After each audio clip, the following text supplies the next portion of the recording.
And our top story, nurseries and registered childminders in England could soon be allowed to look after more children under coalition plans to lower the costs for parents. Eva Lloyd is a reader in early childhood and education at the University of East London, and she's advised Liz Truss on childcare in the past. And Julie Lightly is the owner of 4 nurseries in Manchester. Thank you both for joining us.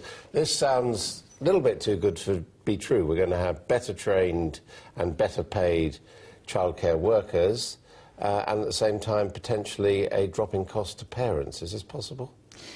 The way it's being presented, it's very hard to see for parents or managers or the workers or people like me who are watching from the sidelines how this can be implemented and why the relaxing ratios should lead to those outcomes. But on the continent, they're able to there are much greater ratios, aren't there, on the continent? They look after more children per teacher, per nursery worker in that environment. Why are they able to do it on the continent when not able to do it here?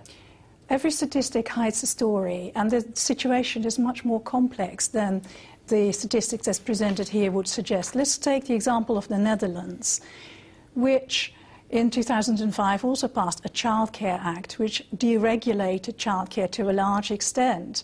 So group sizes increased and ratios were relaxed, and workers, well, the ones who were kept on were the more qualified ones. And what was the worrying outcome of that? That even the more highly qualified workers had trouble coping with the larger numbers of babies and toddlers. Because, as every experienced practitioner will tell you, you've only got one pair of hands. And especially in year 1 and 2, having some familiarity with the children and some one-to-one so that they are learning to speak is extremely important. Julie Lightly, do you think this is going to be of any help to your nursery businesses? Oh, hi, I'm sorry, could you repeat that, please? It's not a great Do you line. think this is going to be of any help to you and your businesses?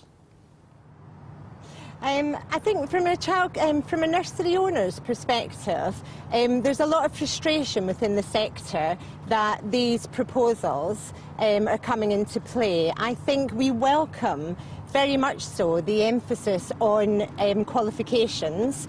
I think everyone would agree that childcare is a very low status and low paid job, but to do this at the cost of quality is quite worrying, really. And I know from an owner's perspective that one member of staff looking after 4 toddlers rarely happens. And what you're actually talking about is 2 members of staff looking after 12 toddlers. That changes things significantly.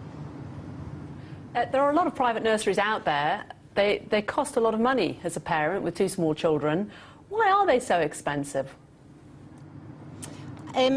Quality childcare is expensive, and I think really from the perspective that approximately, well, minimum 80 to 85% of turnover in a nursery is actually staff labour cost.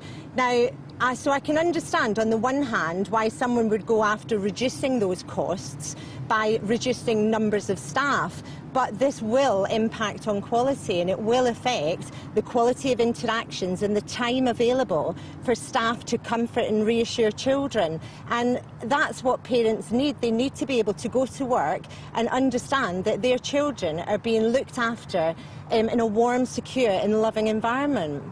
Eva, what's your explanation for the great diversity of cost and the amount of family budgets that goes on childcare across, Western Europe, which is meant to be broadly similar? What makes an enormous difference is whether the government puts money directly into childcare provision itself and allows providers then to pay good wages to the workers.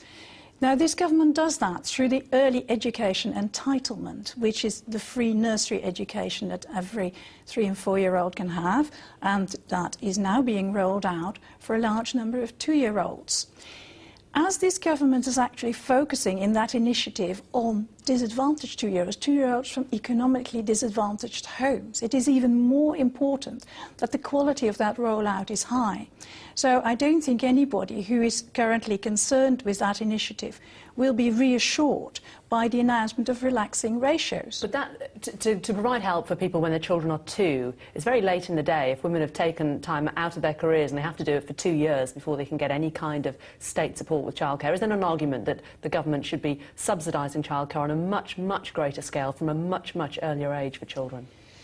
One of the things the government could do is to set a cap on what it thinks that families, households should pay on childcare as a proportion of their household income. Other governments have done that. In France there is a discussion about that. It is not perfect there. Certainly in the Nordic countries there is a discussion, so that a country like Norway, which uses a mixed market economy, although most of the providers are not for profit, but there's a diversity of providers, has said no more than about 15% of household income should go on this service. It is important for society, for children and for parents, and puts a lot of money into the service direct. Eva Lloyd and Julie Lightly, thank you both very much.